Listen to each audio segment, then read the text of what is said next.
September 30th marked the first ever National Truth and Reconciliation Day, a day to recognize those who went through residential schools and the pain it caused their families and communities.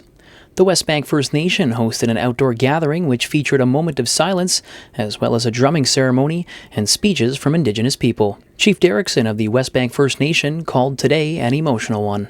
It's been an emotional day for me, as I'm sure it has been for a lot of people.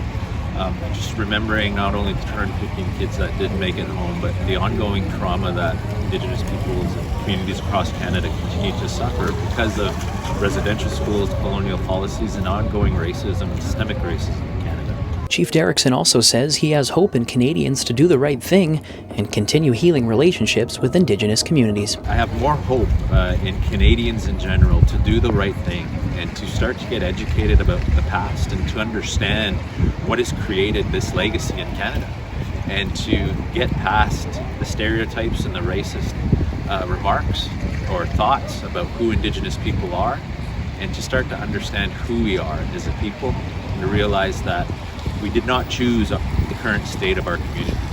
This was forced upon us, and we do want better lives, just like all Canadians. We want access to affordable housing, clean drinking water. We want safe places for our families to grow up in, and we want our cultures and our languages to come back. Chief Derrickson feels that having Truth and Reconciliation Day is a good place to start, but he wants to see more provinces step up and make it a statutory holiday. Well, let's start with this day, and I think it's time for all the provinces to mandate that this be a statutory holiday. It perplexes me that they've not implemented that immediately, especially in BC, where they've committed to UNDRIP and to reconciliation, yet here we are on the first National Day of Truth and Reconciliation, and it's not a provincial holiday. Although it rained for much of the Truth and Reconciliation Day event here in Westbank, that wet weather certainly couldn't dampen the spirits of those who came to honor the lives of those who went through residential schools here in Canada. Many of the elders I spoke with today said that the rain played a bit of a significant role in today's event, because it was almost like those who were watching from above were watching us down below. Castanet News, Jaden Wozni, Westbank.